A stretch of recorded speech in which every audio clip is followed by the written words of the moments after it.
For today's video nga mga ka-helmet ay meron ng bagong bukas na kainan at food tripan dito sa Urdaneta. Na kung saan ay meron nga nagsaserve dito ng crispy shrimps at saka ng crispy crablets. Meron din nagsaserve dito ng mga pares at mami. At kung sakaling biryani naman ang cravings mo ay meron din dito. Isama mo pa dyan yung nagtrending na hopya ng Hopya di Pamilya. Na talaga namang gaganahan at makakarami ka dahil talagang bagong luto nga yung mga hopya nila. Tapos papartneran mo pa nitong ice cold coffee ng Q-Cup ay perfect talaga guys. Kaya bago ka pa dyan matakam, samahan mo na kami nila Nanong at ni Mrs. sa isa na namang food trip.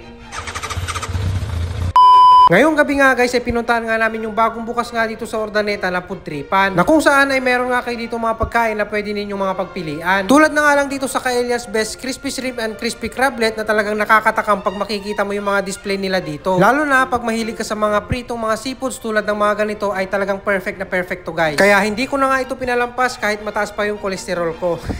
Ay hindi pwedeng hindi ko matikman ito guys dahil paborito ko nga yung mga ganitong klaseng luto. Lalo na kapag first bite mo napakalutong.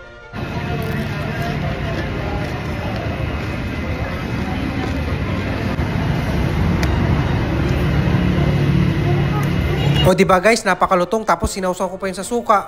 Talaga nakakatakam. Pero kung sakaling barbecue naman ang trip ninyo ay meron din dito. Pero kung sakaling mahilig naman kayong magkape, meron kayong mga option dito tulad na lang nitong Q-Cup at itong Miss Bean Cafe na bukod sa kape ay meron din silang mga milk tea, pastries at cakes. Meron din kayo mabibili dito ng mga goto, mami at pares at kung sakaling biryani naman ang cravings mo ay meron dito kay M Chicken Biryani. Meron din dito mga nag-iihaw ng ulam guys at kung sakaling lutong ulam ang hanap ninyo at hindi nyo na maharap ang magluto sa inyong mga bahay dahil pagod kayo sa trabaho ay meron din dito. Pwede mo ding itry at tikman itong mga silog meals dito sa Smash na sinubukan ko nga dito yung kanilang Hungarian silog. Na maging sinanong ay nagustuhan nga rin itong Hungarian silog dahil na rin doon sa sauce na nilagay nila dito sa ibabaw. Syempre sinubukan ko na din yung hopya nila dito sa nagtrending nga na Hopya di Pamilya na kung saan ay napakarami ninyong flavors na pwede yung pagpilian. At ang isang masarap pa dito guys ay talagang bagong luto yung mga hopya nila na talagang pag kinagat mo ay mapapaso pa yung mga dila mo.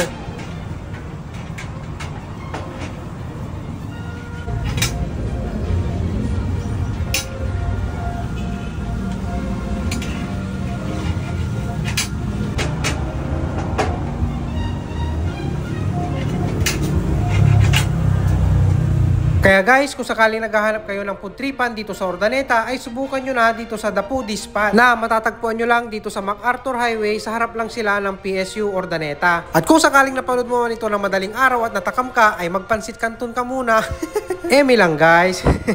Pero kung gusto nyo mag food trip, pasyal na kayo dito sa The Foodie Spot. Marami kayong pwedeng pagpilian at lalo na pag nag-open pa yung mga ibang bakante dito, na siguradong marami pa tayong mga choices ng mga pagkain na pwede nating pagpilian sa mga susunod na mga araw kapag nag-open na sila.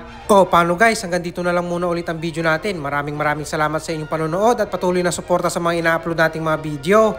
Ride safe lagi guys and peace out!